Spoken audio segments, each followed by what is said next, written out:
राधे राधे। आप सभी को स्वागत है आप सभी का लाइव सेशन में। MCN पेज से मुझे राम नेगी जी ने मौका दिया अपनी प्रस्तुति देने का। महेश्वर केबल नेटवर्क का मैं धन्यवाद करती हूँ कि इन्होंने मुझे यहाँ पे आमंत्रित किया और अपनी प्रस्तुति देने के काबिल समझा। बहुत बहुत धन्यवाद सर आपका। तो अपनी प्रस्तुति की शुरुआत मैं करना चाहूँगी एक भजन से। और भजन में भाव है कि हम अपनी डेली रूटीन में इतने व्यस्त रहते हैं कि अपने 3 टाइम का भजन के लिए भी समय, एक टाइम का भजन करने के लिए भी समय नहीं निकाल पाते हैं। जब हम खाना खाना नहीं भूलते हैं तो भजन करना क्यों भूल जाते हैं। इस तरह के भाव हैं इस भजन में। तो मेरी आप सभी से रिक्वेस्ट है कि लाइव को शेयर करते जाइए आप, और मुझे अपना प्यार सहयोग ज़रूर देते रहें। कमेंट में मेरी हौसला अफजाई ज़रूर करें। अगर आपको पसंद आती है कविता या मेरी रचना अच्छी लगती है तो लाइव को शेयर भी ज़रूर करें। मैं भजन शुरू करती हूँ। 3 बार भोजन भजन एक बार, भजन एक बार, उसमें भी आते हैं झंझट हजार। 3 बार भोजन भजन एक बार, भजन एक बार, उसमें भी आते हैं झंझट हजार। हम 3 बार के भोजन के लिए तो समय निकालते ही निकालते हैं कि ब्रेकफास्ट, लंच, डिनर हमने करना ही करना है।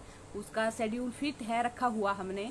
पर भजन के लिए हम एक बार का भी समय नहीं निकालते हैं। जब हमारे मन में ख्याल आता है कि हम गंगा जाके नहा के आते हैं तो उसमें भी कई बार हमारी तबीयत अचानक से ख़राब हो जाती है और नहाना तो छोड़िए, आप हाथ मुंह धोकर चलते बनते हैं। तो कुछ इस तरह से है। मैंने सोचा मैं गंगा नहाऊं, मैंने सोचा मैं गंगा नहाऊं, गंगा नहाऊं कुछ पाप धोआऊं, गंगा नहाऊं कुछ पाप धोआऊं। चलते चलते रास्ते में आ गया बुखार, आ गया बुखार, उसमें भी आते हैं झंझट हजार। 3 बार भोजन भजन एक बार, भजन एक बार, उसमें भी आते हैं झंझट हजार। उसके बाद हम सोचते हैं कि अब मंदिर जाकर कुछ समय निकला है तो कीर्तन कर लेते हैं, दर्शन कराते हैं। तो मैंने सोचा मैं मंदिर जाऊं, मैंने सोचा मैं मंदिर जाऊं, मंदिर जाऊं थोड़े दर्शन कर आऊं। और जब हम मंदिर जाते हैं तो बीच में ही कई बार ऐसा होता है हमारे रिश्तेदार जो हैं मिल जाते हैं। चलते चलते रास्ते में मिल गए रिश्तेदार, मिल गए रिश्तेदार, उसमें भी आते हैं झंझट हजार। 3 बार भोजन भजन एक बार, भजन एक बार, उसमें भी आते हैं झंझट हजार, उसमें भी आते हैं झंझट हजार। फिर हम सोचते हैं कि हमारे पास थोड़ा सा समय है, हम कुछ दान पुण्य में उस समय को लगाते हैं, अपनी जो जमा पूंजी की कमाई है। तो मन में ख्याल आता है इस तरह से, मैंने सोचा कुछ दान कर आऊं, दान कर आऊं, कुछ पुण्य कर आऊं। पर जैसे ही हम दान पुण्य के बारे में सोचते हैं उसके साथ ही हमारा मन हमें फिर से रोक लेता है।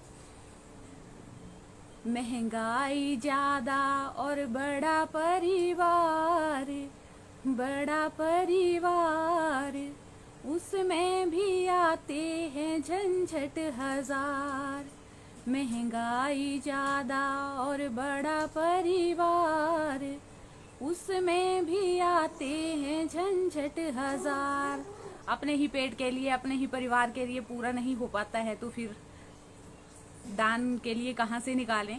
इसी तरह की हमारी पर भगवान का सुमिरन हमें करते रहना चाहिए। हमें जिसका तन समर्थ है वो तन से सेवा करे, जिसका मन सामर्थ्य है वो मन से सेवा करे, और जिसके पास धन का सामर्थ्य है वो धन से सेवा करे। तो हमें भगवान ने सेवा करने के लिए ही, जन कल्याण करने के लिए ही भेजा हुआ है, तो इस कार्य को हमें भूलना नहीं चाहिए। और भगवान का भजन तो निरंतर करते रहना चाहिए, समय जरूर निकालें। बहुत बहुत स्वागत है मेरे साथ जुड़े हुए दर्शकों का। मैं कमेंट्स ले लेती हूँ दर्शकों के। नमन आदरणीय जी, स्वागत सर, बहुत बहुत धन्यवाद आपका मुझे यहाँ पे बुलाने के लिए, अपनी प्रस्तुति देने के लिए। नीलम भारद्वाज, वाह मैडम जी, धन्यवाद मैम आपका मुझे ज्वाइन करने के लिए, बहुत बहुत धन्यवाद। प्रीति मधु शर्मा, नाइस दी, thank you Preeti. P Rekha, good evening, very good evening, सुंदर प्रस्तुति आदरणीय, बहुत बहुत धन्यवाद सर आपका। सचिन राव, सही चित्रण, धन्यवाद सर आपका, बहुत बहुत स्वागत है। आप लाइव में जुड़े हैं, मेरा साथ दे रहे हैं, सहयोग, मुझे सुन रहे हैं। मेरी सभी से रिक्वेस्ट है कि लाइव को शेयर जरूर करते जाइए। और मैं अब अपने रचनाएं रखना चाहूँगी आपके सामने 2 लाइनों के माध्यम से। मुझे बड़ा ज़्यादा एक्सप्रेस करना, अपने व्यूज़ नहीं आते हैं, पर फिर भी मैं कोशिश करती हूँ और यही भाव लेके मैंने 2 लाइनें लिखी हैं। समझ नहीं आता शब्दों में दिल के जज्बातों को कैसे करूं बयान, समझ नहीं आता शब्दों में दिल के जज्बातों को कैसे करूं बयान, इसीलिए कलम को बनाया है साथी, इसीलिए कलम को बनाया है साथी, शायद मुश्किल हो थोड़ी आसान, शायद मुश्किल हो थोड़ी आसान। आप सभी सहयोग जरूर देते रहिए, लाइव को शेयर जरूर कीजिए। और धन्यवाद आप सभी का मुझे सुनने के लिए, मेरे लिए समय निकालने के लिए, क्योंकि आजकल समय निकालना ही बहुत मुश्किल है, समय का सबके पास अभाव है, पर फिर भी आप मुझे यहाँ पे ज्वाइन कर रहे हैं, बहुत बहुत धन्यवाद आपका, स्वागत है। अगर बीच में किसी का कमेंट मेरे से लेने में छूट जाए तो मैं माफ़ी चाहूँगी। और इसके साथ ही मैं अपनी रचना आपके सामने रखती हूँ। नारी सम्मान। मनाते हैं सिर्फ 8 मार्च को महिला दिवस, देते हैं एक दिन का सम्मान बड़ा, बाकी के दिन होता है तिरस्कार और मिलता है अपमान बड़ा। नवरात्रों में यही हालत होती है बेटियों की, 9 दिन तक लाते हैं बेटी पड़ोस से ढूंढ ढूंढ कर, किसके घर में है बेटी थक जाते हैं ये पूछ पूछ कर।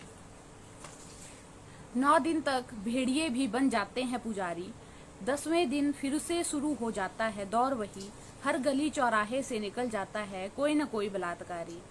नारी बन सबला तू, कह न सके कोई अबला तू, माँ बनकर तू पालन कर, पत्नी बनकर तू धर्म निभा, करे कोई परेशान तुझे, चंडी बनकर तू सबक सिखा। धरती पर दुष्टों का बोझ बड़ा है, धरती पर दुष्टों का बोझ बड़ा है, इस पर तू उपकार कर, दुर्गा का अवतार बनकर दुष्टों का संहार कर। देखे अगर कोई तुझे कुदृष्टि से, नामो निशान मिटा दे तू उसका इस सृष्टि से। रहना नहीं है तुझको अब बनकर बेबस और बेचारी, आते हैं जो तुझे काटने तू खुद उनको काट दे, बनकर तलवार दो धारी। अब आजकल ये समय चल रहा है कि नारी को इतना ज़्यादा कमज़ोर ना समझें, और नारी जाति से भी मेरी ये रिक्वेस्ट है कि अगर आपके साथ कहीं अन्याय होता है या कहीं आप कुछ गलत होता हुआ देखते हैं किसी के साथ, तो अपनी आवाज़ को बुलंद कीजिए। आप समाज से डर कर ना रहिए कि समाज हमारे बारे में क्या सोचेगा, परिवार हमारे बारे में क्या सोचेगा। इस समय आपको अपनी रक्षा खुद करनी है। आप सबला बनिए, अबला नहीं, किसी की दया दृष्टि का पात्र ना बने। तो इसी तरह की भाव लेकर मैंने ये रचना लिखी है। इसके आगे है, एक हाथ में कलम पकड़ दूसरे में तलवार धर, एक हाथ में कलम पकड़ दूसरे में तलवार धर, जरूरत पड़े तू समाज को जागृत कर, जरूरत पड़े तू बार कर। जहां आपको ज़रूरत पड़ती है अपनी रक्षा करने की, by hook and by crook का आप जो साम दाम दंड भेद आपने जो भी करना है अपनी सेल्फ डिफेंस के लिए आप स्वतंत्र हैं। हर किसी का हक है कि अपना सेल्फ डिफेंस, अपनी आत्मरक्षा वो करें। तो आओ हम सब मिलकर यह प्रण करें, आओ हम सब मिलकर यह प्रण करें, इस एक दिन के उत्सव को हर दिन हम मनाएंगे, इस एक दिन के उत्सव को हर दिन हम मनाएंगे। सर उठाकर गर्व से अपने हक के लिए लड़ना इन्हें सिखाएंगे, सर उठाकर गर्व से अपने हक के लिए लड़ना इन्हें सिखाएंगे। सम्मान देंगे बहू बेटी हर नारी को, सम्मान देंगे बहू बेटी हर नारी को, इनको सम्मान देकर हम खुद ही सम्मानित हो जाएंगे, इनको सम्मान देकर हम खुद ही सम्मानित हो जाएंगे। अगर आप किसी स्त्री की, किसी लड़की की या किसी फीमेल की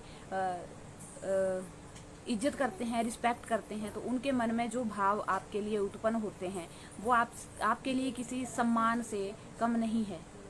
तो इसी तरह का भाव लेकर मैंने ये अपनी नारी सम्मान की रचना लिखी हुई है। आशा है आपको पसंद आई होगी और लाइव को शेयर ज़रूर करते जाइए, आप सभी से रिक्वेस्ट है मेरी। इसी के साथ मैं थोड़े से कमेंट्स ले लेती हूँ और दर्शकों का बहुत बहुत धन्यवाद मेरे साथ जुड़ने के लिए। Kavyanjali Verma ji, good evening ma'am. Neelam Bhardwaj, very good evening ma'am. Jitendra Gujjar ji, बहुत बहुत धन्यवाद सर आपका जुड़ने के लिए।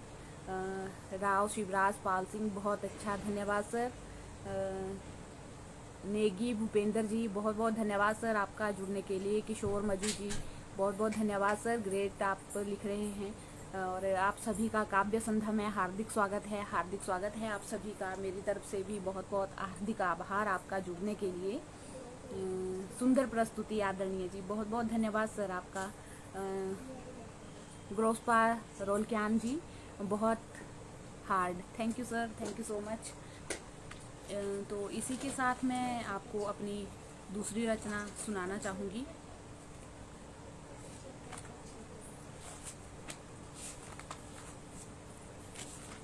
मेरी दूसरी रचना है मेरी बेटियाँ। मेरी बेटियों को लेकर, आप सभी की बेटियों को लेकर और पूरे संसार की, पूरे विश्व की बेटियों को लेकर मैंने ये संदेश लिखा हुआ है। तो आशा है आपको ज़रूर पसंद आएगा। मेरी बेटियाँ। गूंजती है घर में जब इनकी किलकारी, खिलती है मेरे मन की फुलवारी। मेरे घर की शान ही नहीं मेरी जान है मेरी बेटियाँ। मैं कहती हूँ मेरा अभिमान है मेरी बेटियाँ। मैं कहती हूँ मेरा अभिमान है मेरी बेटियाँ। मेरी बेटियाँ हैं मेरे दिल की धड़कन, मेरी बेटियाँ हैं मेरे दिल की धड़कन। मिला है इन्हीं से मुझे जीने का मकसद, मिला है इन्हीं से मुझे जीने का मकसद। मेरी बेटियों पर मुझे बड़ा ही गर्व, मेरी बेटियों पर मुझे बड़ा ही गर्व। इनके साथ है मेरा हर दिन पर्व। तुम्हें भी है अगर अपनी बेटियों पर गुरूर, तुम्हें भी है अगर अपनी बेटियों पर गुरूर, तो इस संदेश को आगे फैलाना ज़रूर, तो इस संदेश को आगे फैलाना ज़रूर। ये है बेटी बचाओ का अभियान, ये है बेटी बचाओ का अभियान। करो तुम सब इसमें अपना योगदान, करो तुम सब इसमें अपना योगदान। बहुत बहुत धन्यवाद मेरे साथ जुड़ने के लिए।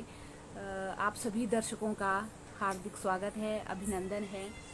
MCN केबल नेटवर्क के पेज पर मैं लाइव दे रही हूँ, अपनी प्रस्तुति दे रही हूँ। कृपया इसको शेयर करते जाइए आप। और इसी के साथ मैंने अपनी रचना एक और लिखी है, पहचान इंसान की इंसानियत से।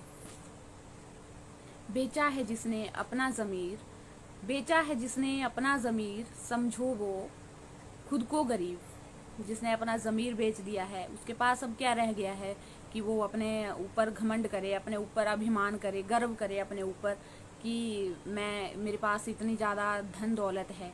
जिसने अपना ज़मीर ही बेच दिया है वो गरीब से भी गरीब हो गया है। तो अपने ईमान, इज़्ज़त और ज़मीर को बचा कर रखिए। किसी के आगे ना झुकें, ना किसी और को झुकाएं।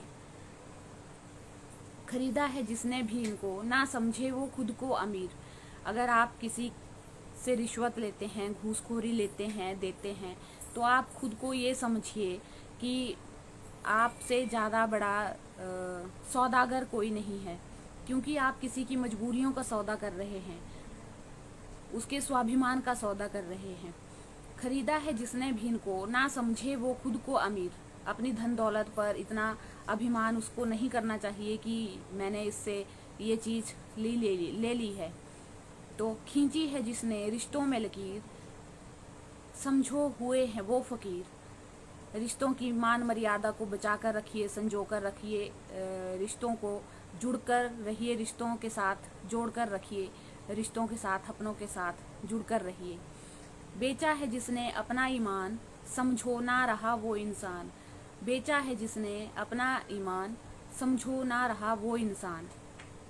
जागीर जिसके भी पास इनकी बनी, जागीर जिसके भी पास इनकी बनी, हुए हैं वो किस्मत के धनी। ज़मीर और रिश्ते, ईमान जिसके पास है, उससे ज़्यादा बड़ा धन दौलत वाला इस संसार में मुझे नहीं लगता कि कोई है। तो इस तरह के भाव लेकर मैंने इंसान की इंसानियत से पहचान कराई है कि एक इंसान के अंदर क्या क्या गुण होना बहुत ज़रूरी है। बहुत बहुत धन्यवाद आपका जुड़ने के लिए। और सुंदर प्रस्तुति आदरणीय जी, बहुत बहुत धन्यवाद सर आपका। कमलकांत खुलर जी कह रहे हैं हर घर की शान है बेटियां। जी बिल्कुल, इसमें कोई शक नहीं है कि बेटियां घर की शान है। बेटियों से ही रौनक है इस घर में, इस जहान में बेटियों से ही रौनक है। और कवि राम भक्त जी कह रहे हैं बेटियां तो शान है। जी बिल्कुल, ज़रूर शान है बेटियां। मुकेश नेगी बहुत खूब सुंदर, धन्यवाद सर। और बेटी के विषय में जो कुछ आप बोली बहुत खूब। हमारे देश के यशस्वी प्रधानमंत्री इस विषय में बहुत काम कर रहे हैं। कुछ बोलेंगी आप उनके बारे में? हमारे आदरणीय प्रधानमंत्री मोदी जी के बारे में तो सर कोई अनभिज्ञ नहीं है। उनकी बातों से, उनके काम करने की जो कार्य प्रणाली है, कार्यशैली है, पूरा विश्व उनसे प्रभावित है। तो यहाँ प्रदेश और देश की तो बात क्या करें, पूरा विश्व हमारे मोदी जी का अनुसरण कर रहा है। और मोदी जी के जो कार्यशैली है उसको सराहनीय कदम हम मान सकते हैं। इस भारत में जो उन्होंने पहल की है, हर चीज़ को आगे लेके आए हैं, हर एक वर्ग का ध्यान रख रहे हैं। तो दिल से नमन है उनके लिए। तो बहुत बहुत धन्यवाद आप सभी का जुड़ने के लिए। और इसी के साथ मैं अपनी अगली रचना प्रस्तुत करना चाहूँगी।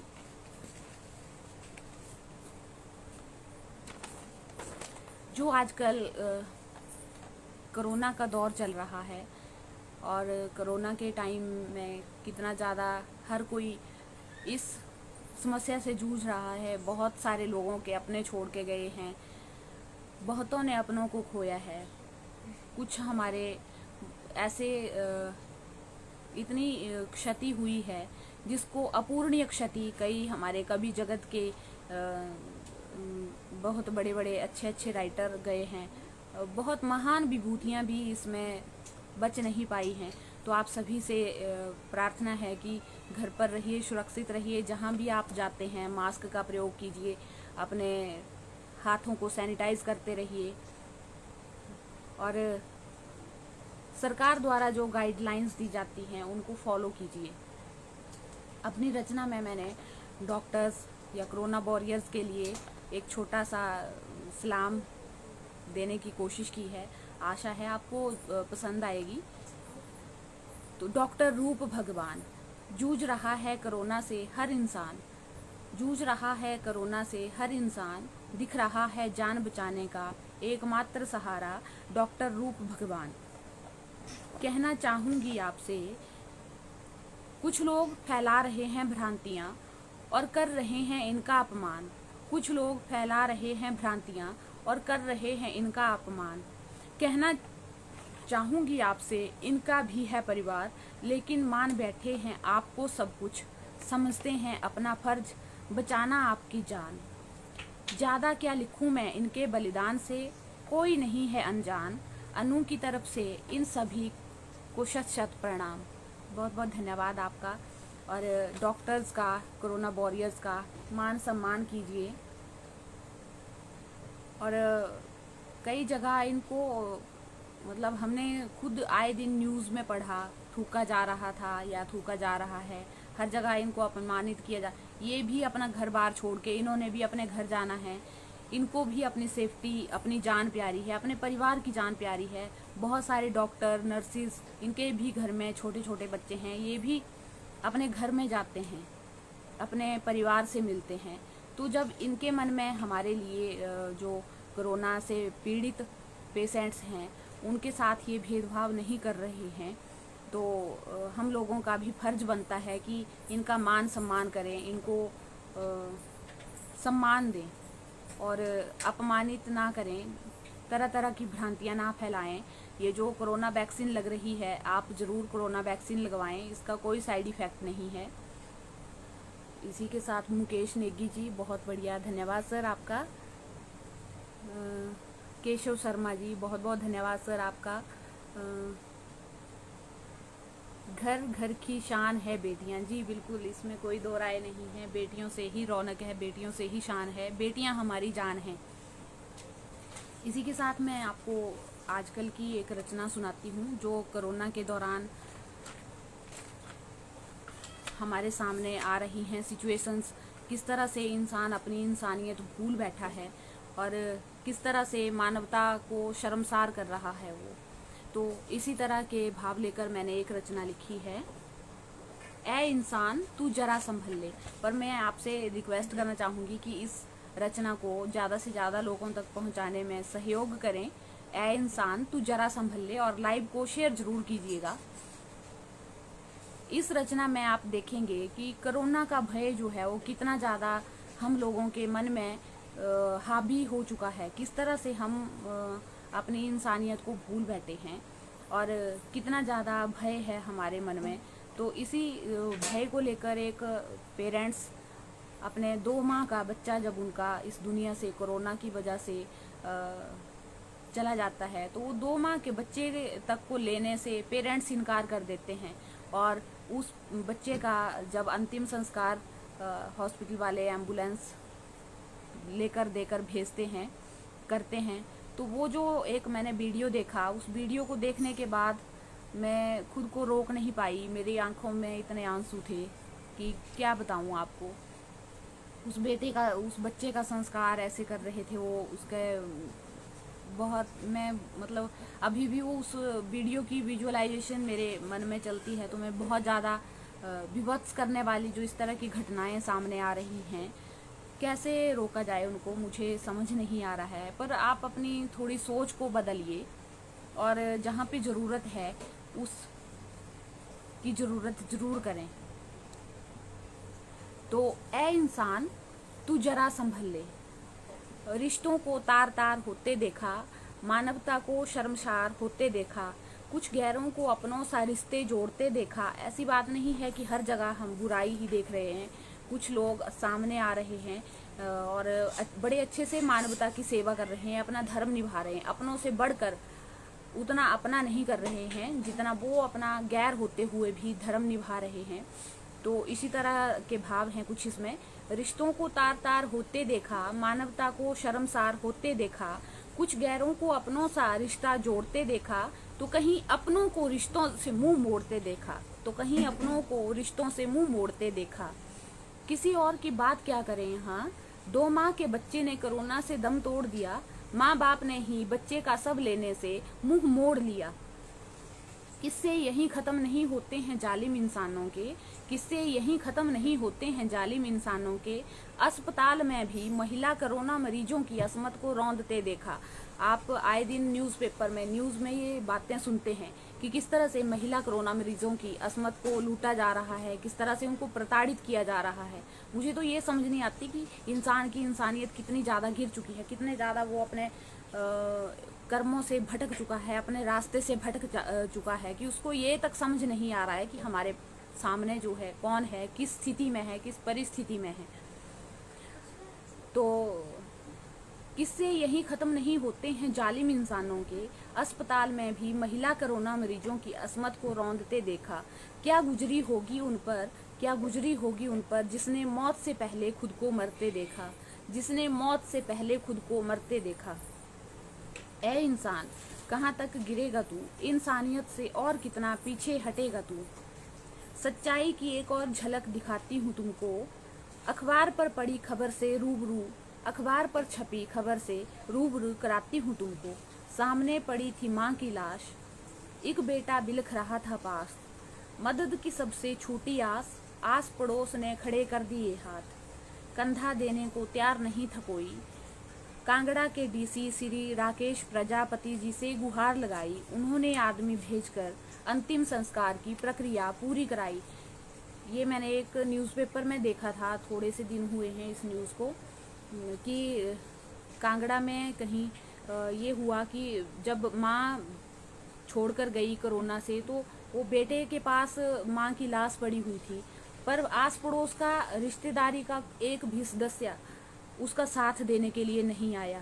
फिर उन्होंने कैसे न कैसे श्री राकेश प्रजापति जी हैं, जो बहुत ही अच्छा मानवता का, इंसानियत का धर्म निभा रहे हैं, जहाँ भी उनको लगता है अपनी यथासंभव सहायता कर रहे हैं, अपना इंसानियत का धर्म निभाने का परिचय दे रहे हैं। तो उन्होंने एम्बुलेंस भेजकर उसकी अंतिम संस्कार की जो भी प्रक्रिया होती है वो पूरी कराई।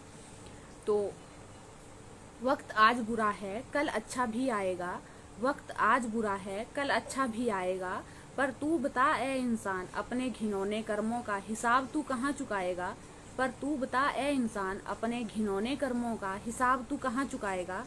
कुदरत के कहर से थोड़ा तो डर ले, कुदरत के कहर से थोड़ा तो डर ले, अभी भी वक्त है तू जरा संभल ले, अभी भी वक्त है तू जरा संभल ले। मौत है सामने खड़ी हुई, मौत है सामने खड़ी हुई, पर तुझे काला बाजारी घूसखोरी की है पड़ी हुई, पर तुझे काला बाजारी घूसखोरी की है पड़ी हुई। सांसें हो रही हैं कम, घुट घुट कर निकल रहा है दम, सांसें हो रही हैं कम, घुट घुट कर निकल रहा है दम। तेरी काली कमाई भी साथ न दे पाएगी, तेरी काली कमाई भी साथ न दे पाएगी, जान पर जब तेरी बन आएगी, जान पर जब तेरी बन आएगी।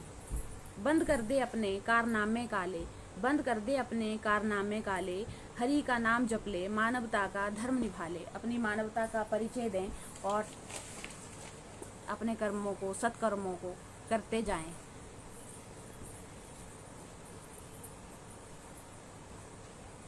आस्था।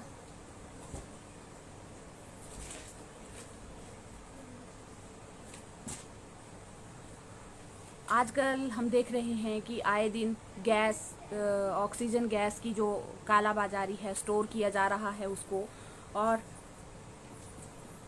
ऑक्सीमीटर्स की इतनी ज़्यादा लोगों ने डिमांड को देखते हुए कीमतें बढ़ा रखी हैं। जो 700-800 रुपये में, 500 रुपये में मिल जाता था, 10-10 हज़ार तक उसकी कीमतें जा चुकी हैं। आप लोगों ने कहाँ, जिसको ज़रूरत है, क्यों उस चीज़ को नहीं आगे आने दिया जा रहा है, क्यों उसकी कालाबाजारी में लगे हुए हैं, क्यों आपने व्यापार को एक अपना इंसान से ज़्यादा बढ़ के समझ लिया है।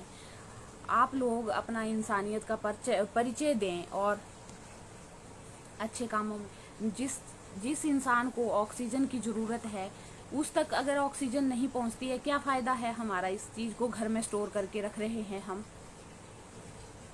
अगर वो डिज़र्विंग कैंडिडेट तक, जिस इंसान को जो अपनी सांसों के लिए जूझ रहा है, जिसको ऑक्सीजन की ज़रूरत है, तो उसको अगर सांसें मिलती हैं, उस ऑक्सीजन सिलेंडर का कहीं अच्छे से उपयोग होता है, तो उसमें क्या बुराई है। मुझे ये नहीं समझ आता कि ये मानव कहाँ और किस ओर जा रहा है। तो आशा है आपको ये ए इंसान तू जरा संभल ले पसंद आई होगी। इसी के साथ बहुत सारे दर्शक हमारे साथ जुड़े हुए हैं और बहुत बहुत धन्यवाद आपका जुड़ने के लिए। इसी के साथ मैं आपके कमेंट्स ले लेती हूँ। माफ़ी चाहूँगी अगर किसी के कमेंट्स छूटते हैं। तो मुकेश नेगी जी बहुत बढ़िया, धन्यवाद सर। उदयवीर बहुत अच्छे जी, धन्यवाद सर आपका। पंडित अंजलि पंडित, सही बात कही जी आपने, बहुत बहुत धन्यवाद। दयाल प्रसाद सर बहुत बहुत स्वागत है आपका, हार्दिक अभिनंदन है। वाह बहुत खूब, धन्यवाद sir, thank you so much. आपने अपनी बिजी लाइफ से थोड़ा सा समय निकाला है, बहुत बहुत धन्यवाद। दयाल प्रसाद जी कह रहे हैं बेहद मार्मिक। जी सर, ये आजकल की सिचुएशन जो है मार्मिक तो है, पर हम इंसानों ने इसको और ज़्यादा मार्मिक बना दिया है। किसी की सहायता के लिए आगे नहीं आ रहे हैं। और इतना डर रहे हैं कि क्या हो जाएगा, या बस आप अपने सेफ्टी प्रिकॉशंस रखिए। और जिसकी जैसे लिखी है वो भगवान से बड़ा कोई नहीं है। शायद इसीलिए भगवान ने ये सिचुएशन क्रिएट की है कि आप लोग, इंसान जो है वो बहुत बड़ा मान बैठा है, खुद को घमंड कर लिया है उसने अपने ऊपर। Pooja Chauhan, thank you so much Pooja join करने के लिए, very nice dear, thank you so much. और इसी के साथ मैं आपको एक अपनी और रचना सुनाती हूँ।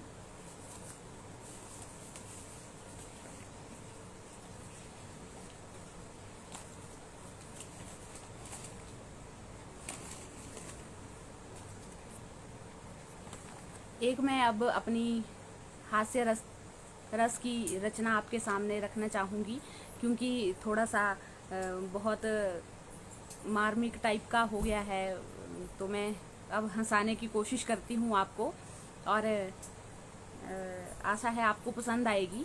तो ये किस्सा जो है मेरी बेटी और एक डॉगी के बीच का है, और रियलिटी का ये एक किस्सा मैंने अपने शब्दों के माध्यम से पहुंचाने की कोशिश की है। तो एक, आप आशा करती हूँ आप समझेंगे इस कविता को लिखने का भाव। तो इसका शीर्षक है बेटी, रोटी और टॉमी। रोज आता था एक पालतू टॉमी हमारे घर पे, रोज आता था एक पालतू टॉमी हमारे घर पे, देते थे हम रोटी उसको अपने दर पे। वो भी बैठ जाता था बनके बड़ा शरीफ, ताकता था दरवाजा कौन लाएगा रोटी मेरे करीब। बेटी ने मुझे आवाज लगाई, मैंने भी रोटी बेटी को पकड़ाई।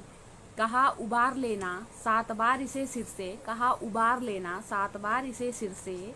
इशारे से मैंने सारी बात समझाई, इशारे से मैंने सारी बात समझाई।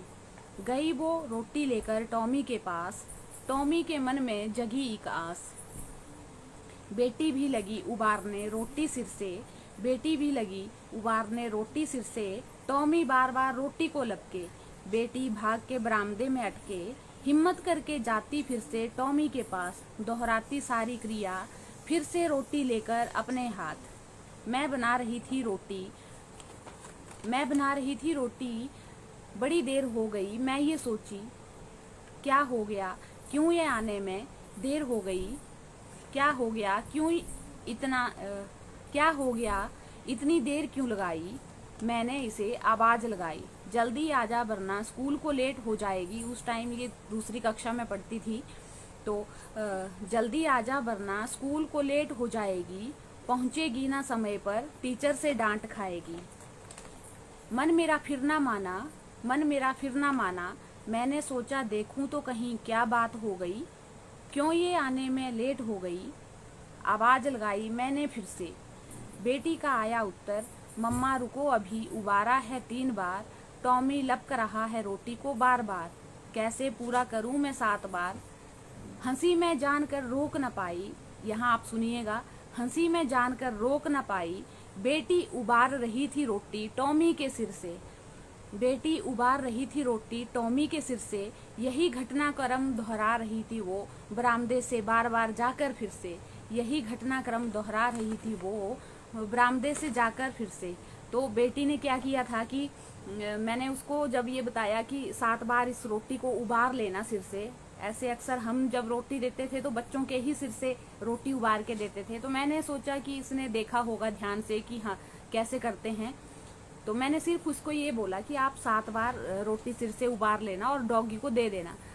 तो शायद ये उस बात को समझ ना पाई होगी, और इसने क्या किया कि गई और कुत्ते के सिर से ही रोटी उबारना स्टार्ट कर दिया। अब जब कुत्ता है स्वभाव से मजबूर है, वो रोटी के लिए ताक रहा है कि कब मेरे पास आएगी, कब मैं इसको खाऊं। तो इसने रोटी उबारना कुत्ते के सिर से स्टार्ट किया, और डॉगी बार बार जो है वो रोटी को देखे लपके इसके पास, तो भाग के ये बरामदे में चली जाए और बरामदे से फिर से आके कुत्ते के सिर से अपना रोटी दोहराने घुमाने का जो क्रिया थी उसको बार बार कर रही थी। जब मैंने आवाज लगाई कि आस्था क्या कर रहे हो, इतनी लेट क्यों हो रहे हो आप, तो बोला मम्मा रुको अभी तो 3 ही बार हुआ है, 7 बार मैं कैसे करूं। तो बहुत ज़्यादा हंसी आई थी मुझे उस टाइम, और इसी को मैंने हास्य रस देने की कोशिश की है। तो इसके आगे टॉमी था वो बड़ा शरीफ, साथ में निकला धैर्यवान। टॉमी था वो बड़ा शरीफ, साथ में निकला धैर्यवान। पहुंचाया ना नुकसान बेटी को, शायद सोचा होगा ये है छोटी और नादान। भगवान का मैंने भी लाख लाख शुक्र मनाया, भगवान का मैंने भी लाख लाख शुक्र मनाया। हंसते हुए बेटी को गले लगाया, हंसते हुए बेटी को गले लगाया। तो इस तरह की हास्य रस की रचना थी मेरी, और इस रचना के ऊपर एक प्रतियोगिता हुई थी, तो इसमें मुझे फर्स्ट प्राइज़ मिला है साहित्य के उसमें। ये मेरे लिए बहुत बड़ी बात थी कि मेरी हास्य रचना को स्थान मिला, प्रथम स्थान मिला मुझे। जैस्मिन कर दी।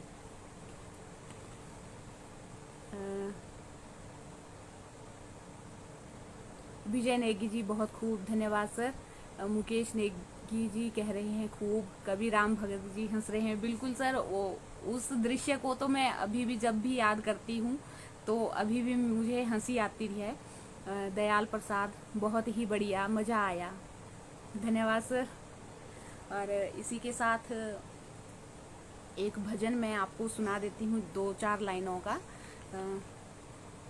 मेरा आपकी कृपा से सब काम हो रहा है, मेरा आपकी कृपा से सब काम हो रहा है।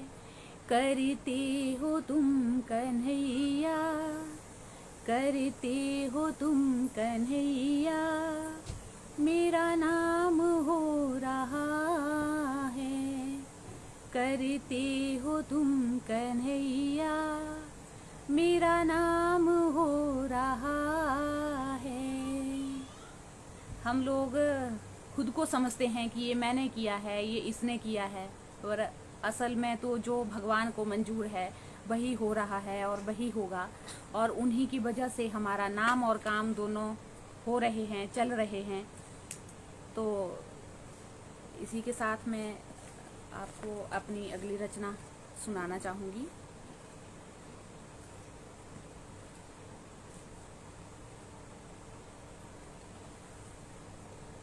क्या बेटी होना एक पाप? ये प्रश्न है ये पूरे समाज से, अपने परिवार से, अपने आप से, कि हम बेटियों को क्यों इस संसार में लाने से रोकते हैं, क्यों उनको जन्म से पहले ही विदा कर देते हैं। तो आप सभी से मेरा आग्रह है कि लाइव को शेयर ज़रूर कीजिए, और मेरे जो भाव हैं उन सभी को ज़्यादा से ज़्यादा, मैं अपनी लेखनी को, अपनी कलम को या अपना लिखना सार्थक समझूंगी अगर किसी के मन में या किसी के लिए मेरे मन में जो मेरे लिखने का भाव है उससे मैं थोड़ा सा भी चेंज कर पाऊँ, जो लोगों की सोच है उसको थोड़ा सा भी बदल पाऊँ। मैं ये नहीं कहती कि 100% कहीं बदलाव हो, पर मैं खुद को सौभाग्यशाली समझूंगी, मैं खुद का लिखना सौभाग्यशाली खुद को मानूंगी कि मेरा लिखना जो है सार्थक है, कि थोड़ी सी भी सोच कहीं लोगों की परिवर्तित हो रही है। मेरा ज़्यादातर लिखने का मकसद ही ये है कि मोटिवेशनल थाट्स अपने लोगों तक पहुंचा सकूं, एक मीनिंगफुल वर्ड के साथ, और उसके जो मैसेज है वो ज़रूर कहीं ना कहीं निकल के आए। मेरी हर रचना में पहले सारी प्रॉब्लम होती है, उसके बाद चंद लाइनों में कंक्लूज़न जिसको बोलते हैं हम, निष्कर्ष ज़रूर निकाल के मैं देती हूँ कि इसका समाधान क्या है, कैसे इसको हम दूर कर सकते हैं। तो सुनिएगा ज़रूर। क्या बेटी होना एक पाप? बेटी होना आज भी एक अभिशाप, बेटी को जन्म देना ना जाने क्यों लगता है सबको पाप। ना जाने बेटी को ना जाने बेटी तू क्यों लगती है सबको बोझ, जन्म से पहले ही विदा करने के नए नए तरीके लेते हैं खोज। आज हमारी टेक्नोलॉजी जो है उसका यूज़ अगर हम देख रहे हैं तो मिसयूज़ भी उसको बहुत ज़्यादा किया जा रहा है। यहाँ पे यही भाव लेकर मैंने चंद लाइनें लिखी हैं। ना जाने बेटी तू क्यों लगती है सबको बोझ, जन्म से पहले ही तुझे विदा करने के नए नए तरीके लेते हैं खोज। बेटे को कहा जाता है वो बढ़ाएगा हमारा वंश, चलाएगा परिवार। बेटे को कहा जाता है वो बढ़ाएगा हमारा वंश, चलाएगा परिवार। मगर जिस बेटी ने बेटा दिया, क्यों उसका कोई नहीं है हकदार। नजर दौड़ाओ अपने चारों ओर, फर्क देखो सांझ से भोर। नजर दौड़ाओ अपने चारों ओर, फर्क देखो सांझ से भोर। बेटियां लेकर जा रही हैं आगे माता पिता के नाम। बेटियां लेकर जा रही हैं आगे माता पिता के नाम। बेटा भाग भी जाता है जिम्मेदारी से, बेटियां लेती हैं उनका हाथ थाम। बेटियां लेती हैं उनका हाथ थाम। आज आप देख रहे हैं कोई भी ऐसा क्षेत्र नहीं है जहां बेटी ना पहुंची हो, जहां बेटी ने अपनी काबिलियत का परचम ना लहराया हो। बेटियां लेकर जा रही हैं आगे माता पिता के नाम। बेटा भाग भी जाता है जिम्मेदारी से, तो बेटियां लेती हैं उनका हाथ थाम। चमका रही हैं वो नाम अपना पहुंचकर चांद पर। चमका रही हैं वो नाम अपना पहुंचकर चांद पर। दाग नहीं सितारे लगाती हैं वो तुम्हारे नाम पर। दाग नहीं सितारे लगाती हैं वो तुम्हारे नाम पर। बेटे की तरह, जहां मैंने ये बोला था कि आप सॉल्यूशन भी 2-4 लाइनों का जरूर रहता है, तो बेटे की तरह बेटी को भी संसार में लाओ। बेटे की तरह बेटी को भी संसार में लाओ। बेटी के जन्म पर भी खुशियां मनाओ।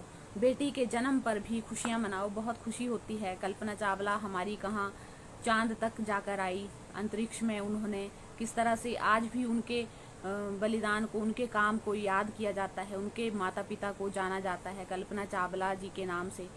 तो इसी तरह के कहीं भी, चाहे वो खेल जगत है हमारा, आर्मी तक अब लड़कियां पहुंच रही हैं, ऑफिसर्स में जा रही हैं। तो बेटियों के साथ भेदभाव और उनको इस संसार में लाने से पहले ही विदा मत कीजिए। उनकी विदाई का एक भगवान ने तरीका बना रखा है, एक नियम बना रखा है कि वो अपने पिता के घर से ससुराल में विदाई होती है उसकी, तो जन्म से पहले उसकी और कहीं विदाई ना की जाए। ये मेरा सभी से आग्रह है। और लाइव को शेयर जरूर करते रहिए। मैं अपने साथ जुड़े हुए दर्शकों का बहुत बहुत धन्यवाद करती हूँ। आप सभी ने अपना कीमती समय निकाला है। बाबू राम नेगी जी कह रहे हैं बहुत बढ़िया, बहुत बहुत धन्यवाद सर आपका। इसी के साथ विचारणीय बहुत सुंदर रचना, बहुत बहुत धन्यवाद सर। दयाल सर बहुत बहुत स्वागत है आपका, आप मेरे साथ जुड़े हुए हैं, कीमती समय अपना दे रहे हैं, बहुत बहुत धन्यवाद। रविंद्र शर्मा, सुंदर सुंदर माता पिता के नाम, जी बिल्कुल। सुनील प्राशर जी कह रहे हैं बहुत बढ़िया। अनु जी बहुत बहुत धन्यवाद आपका मेरे लिए समय निकालने के लिए। और मेरी आपसे सभी से विनती है कि लाइव को शेयर जरूर करते जाएं आप। इसी के साथ मैं एक भजन आपके सामने रखना चाहूँगी सतगुरु जी के लिए। वो सतगुरु मेरे चन बरगे, मेरी प्रीत चकोरा बाली। सतगुरु मेरे चन बरगे, मेरी प्रीत चकोरा बाली। साडे नालों चोला ही चंगा जेड़ा गुरुआं दे अंग संग रहिंदा। साडे नालों चोला ही चंगा जेड़ा गुरुआं दे अंग संग रहिंदा। हो चोला ही बना लो गुरु जी, मैं भी थोड़े ही अंग संग रहना। हो चोला ही बना लो गुरु जी, मैं भी थोड़े ही अंग संग रहना। हो सतगुरु मेरे चन बरगे, मेरी प्रीत चकोरा बाली। हो सतगुरु मेरे चन बरगे, मेरी प्रीत चकोरा बाली। साडे नालों सिंगी ही चंगी जेड़ी गुरुआं दे गल विच रहिंदी। साडे नालों सिंगी ही चंगी जेड़ी गुरुआं दे गल विच रहिंदी। हो सिंगी ही ना लो गुरु जी मैं भी थोड़े ही गल बिच रहना, हो सिंगी ही बना लो गुरु जी मैं भी थोड़े ही गल बिच रहना,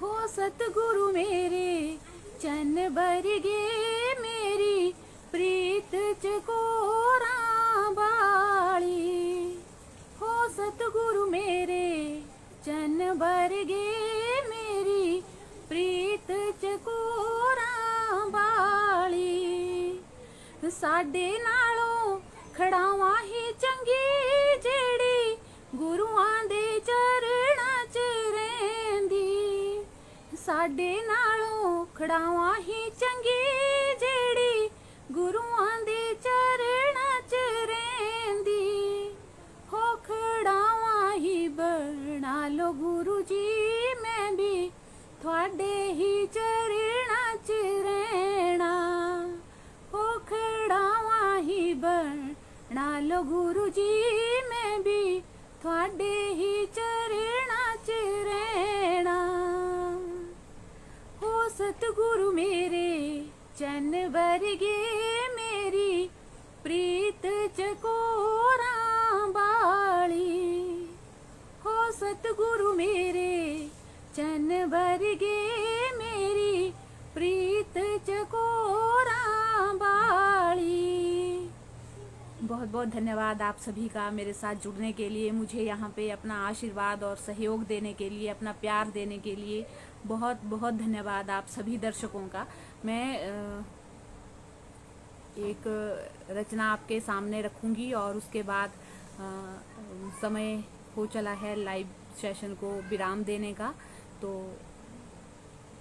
MCN किन्नौर के पेज से सुंदर प्रस्तुति आदरणीय जी, बहुत बहुत धन्यवाद सर, आपने मुझे यहाँ पे बुलाया, अपनी प्रस्तुति देने के लायक समझा। और इसी के साथ मैं अपनी एक रचना आपको सुनाती हूँ। मेरा लिखने का ज़्यादा मोटिव ही ये होता है कि मैं, जैसे कि पहले भी बोल चुकी हूँ, कि अनछुए पहलू जो हैं उनके ऊपर मैं बात कर सकूं, उनके ऊपर मैं लिख सकूं और अपनी लेखनी से थोड़ा बहुत समाज में जो लोगों की सोच है उसको परिवर्तित कर सकूं। तो इसके लिए मैंने एक रचना लिखी है। आप सभी से आग्रह है कि इस लाइव सेशन को ज़रूर शेयर करें। और ये जो मैंने रचना लिखी है अपने दिव्यांग भाई बहनों के लिए, बच्चों के लिए, उनके हक में कैसे हम समाज की सोच को करें, अपने परिवार की सोच को करें, अपने खुद की सोच को हम कैसे करें। तो लाइव को शेयर जरूर कीजिएगा और इस रचना को ध्यान से सुनिएगा आप सभी। आखिर क्यों, ये एक सवाल है खुद से, परिवार से, समाज से और पूरे विश्व से। आखिर क्यों परिवार समाज आखिर क्यों नहीं देता एक अपाहिज को समान सम्मान, जगह जगह पर आखिर क्यों किया जाता है तिरस्कार और अपमान, अपने ही लोगों में आखिर क्यों किया जाता है पराया, क्यों नहीं जाता है उस पर प्यार लुटाया, उसका भी हक है रहे वो अपनों के साथ, खेले कूदे देखे सुने हंसे रोए वो अपनों के पास, क्यों भेजा जाता है उसको किसी NGO में या ढूंढो कोई केंद्र सहारा, क्या घर में खाली नहीं है कमरा हमारा, या छोटा पड़ गया है दिल का कोना। सबका अपना किस्सा, सबका अपना रोना धोना, सब अपनी मजबूरियों का रोना धोना लेकर बैठ जाते हैं, अपनी मजबूरियों को बताना शुरू कर देते हैं कि हम क्यों इसको दूर भेज रहे हैं, क्या कारण है, क्या है। पर अगर आप उसको प्यार से अपने पास बिठाएंगे, उसको अपने दूसरे नॉर्मल बच्चों की तरह समाज के साथ घुलने मिलने देंगे, अपने परिवार के बच्चों के साथ घुलने मिलने देंगे, तो शायद उसको बाहर भेजने की बजाय जो आप घर में प्यार देंगे उसी से वो थोड़ा बहुत, क्योंकि ये जो दिव्यांग दिव्य शरीर के साथ भगवान ने इनको भेजा होता है, इनके पास दिव्य बुद्धि भी दी होती है भगवान ने। आज ऐसा आप आए दिन देखते होंगे न्यूज़ में या कहीं भी आप पढ़ते होंगे कि दिव्यांग जो है इसने अपने पैर से इतनी सुंदर पेंटिंग बनाई है जो हम अपने हाथ होते हुए भी नहीं बना सकते, या अपने दांतों से, अपने हाथों से, अपने किसी भी बॉडी पार्ट से ये ऐसी ऐसी प्रतिभा को सामने लेकर आते हैं कि नॉर्मल आदमी सोचने पर मजबूर हो जाता है। तो इस तरह से इनके विकास को ना रोका जाए, इसी के लिए मैंने आगे सॉल्यूशन दिया है। पीछे मैंने प्रॉब्लम बता दी कि क्या होता है, क्यों होता है। ये एक सवाल खड़ा किया है, सवाल है एक सभी से कि क्यों इस तरह का व्यवहार किया जाता है, और आगे इसमें है कि आप इस तरह के व्यवहार को कैसे बदल सकते हैं। अरे दुनिया वालों, उनको भी अपने पास बिठाओ। अरे दुनिया वालों, उनको भी अपने पास बिठाओ। प्यार से उनकी बात सुनो, प्यार से अपनी बात सुनाओ। प्यार से उनका नाम पुकारो, प्यार से उनको तुम बुलाओ। उनकी मानसिक थकान मिटाओ, प्यार से उनको तुम सहलाओ। अपनी मर्जी ना चलाओ, उनको भी तुम जीना सिखाओ। उनके साथ भेदभाव को मिटाओ, मानवता की मिसाल बनाओ। बहुत बहुत धन्यवाद आप सभी दर्शकों का मेरे साथ जुड़े रहने के लिए, मुझे अपना आशीर्वाद, प्यार, सहयोग देने के लिए बहुत बहुत धन्यवादी हूँ मैं आपकी। और हार्दिक आभार व्यक्त करना चाहूँगी श्री राम भगत नेगी जी का, कि इन्होंने मुझे यहाँ पे अपनी प्रस्तुति देने का मौका दिया। साथ ही आप सभी का भी बहुत बहुत धन्यवाद। Krish Kumar Negi ji, good evening ji, very good evening to you sir. Prem Negi, अति सुंदर रचना महोदय जी, बहुत बहुत धन्यवाद सर आपका। अनिल ठाकुर जी हमारे साथ जुड़े हुए, good, thank you so much. और इसी के साथ रविंद्र शर्मा, बहुत सुंदर, बहुत बहुत धन्यवाद सर आपका। अब मैं इस लाइव सेशन को विराम देना चाहूँगी क्योंकि समय हो चला है। प्रदीप कुमार जी नमस्ते। नमस्ते सर आपको। अभी मैं इस लाइव सेशन को विराम देती हूँ। कृष कुमार नेगी जी, बहुत सुंदर, बहुत बहुत धन्यवाद। आप समय के अंत तक मेरे साथ बने रहे, आगे भी इसी तरह से अपना प्यार, आशीर्वाद और सहयोग देते रहें, मुझे ऐसी पूरी आशा है, उम्मीद है आप सभी से। अगर मेरे से किसी का नाम लेने से छूटा हो, कमेंट रीड करने में छूटा हो, तो हाथ जोड़कर माफ़ी चाहूँगी। और मेरे से अगर कुछ कहीं गलतियाँ हुई हों, त्रुटि रह गई हो, तो उसके लिए मैं माफ़ी चाहूँगी आप सभी से। एक बार फिर से महेश्वर केबल नेटवर्क का मैं धन्यवाद करना चाहूँगी। बहुत बहुत धन्यवाद सर, और जय जय श्री राधे आप सभी को।